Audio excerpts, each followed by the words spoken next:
സ്കോട്ട്ലാൻഡിൽ മരിച്ച Kozhikode west hill സ്വദേശി ഷബിന്റെ മൃതദേഹം നാട്ടിലെത്തിക്കാൻ കഴിയാതെ വലഞ്ഞ കുടുംബത്തിന് കരുതലായി സുരേഷ് ഗോപി എംപിയുടെ ഇടപെടൽ. കേന്ദ്രമന്ത്രി കൂടിയായ സുരേഷ് ഗോപി സ്കോട്ട്ലാൻഡിലെ ഇന്ത്യൻ അംബാസിഡറുമായി സംസാരിച്ചതോടെ മൃതദേഹം വിട്ടു നൽകുന്ന നടപടികൾ വേഗത്തിലായി. കോഴിക്കോട് വെസ്റ്റ് ഹിൽ സ്വദേശി ഷബിൻ സ്കോട്ട്ലാൻഡിൽ അസുഖത്തെ തുടർന്നാണ് മരണപ്പെട്ടത്.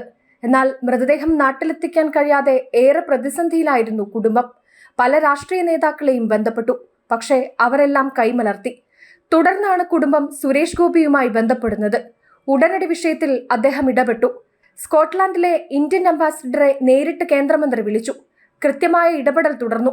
അതോടെ മൃതദേഹം വിട്ടുകിട്ടാനുള്ള നടപടികൾ അതിവേഗം പൂർത്തിയായി. ഞങ്ങൾ ലോക്കോ പൈലറ്റ്സിൻ്റെ ഒരു ഗ്രൂപ്പുണ്ട്. അതിനകത്ത് പറഞ്ഞിട്ട് ശിവശങ്കർജീനെ കോൺടാക്ട് ചെയ്തിട്ട് ശിവശങ്കർജി വഴി സുരേഷ് ഗോപി സാറിനെ കോൺടാക്ട് ചെയ്തു. അദ്ദേഹത്തിന് വോയിസ് മെസ്സേജ് അയച്ചു. അദ്ദേഹം അതിന് റെസ്പോണ്ട് ചെയ്തു. അതിനുശേഷം അന്ന് രാത്രി തന്നെ അവിടുന്ന് UK എംബസിയിൽ നിന്ന് അംബാസഡർ, അവിടുത്തെ ഹൈ കമ്മീഷണർ വരെ മരിച്ച ഷബിൻ്റെ വൈഫിനെ കോൺടാക്ട് ചെയ്തു. അവിടുത്തെ കാര്യങ്ങളൊക്കെ റെഡി ആയിട്ടുണ്ട്. ഇന്നലെ കാലത്ത് 2 മണിക്ക് ബോഡി ഇവിടെ നാട്ടിലെത്തി. ക്രിമേഷൻ കഴിഞ്ഞു.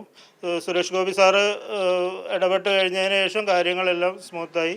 നിസ്സഹായരായ മനുഷ്യരിലേക്ക് സഹായഹസ്തവുമായി എത്തുന്ന സുരേഷ് ഗോപിയെ മുൻപും പലതവണ മലയാളികൾ കണ്ടിട്ടുണ്ട്. ഈ കാര്യത്തിലും അത് ആവർത്തിച്ചു അദ്ദേഹം. ജനം, കോഴിക്കോട്.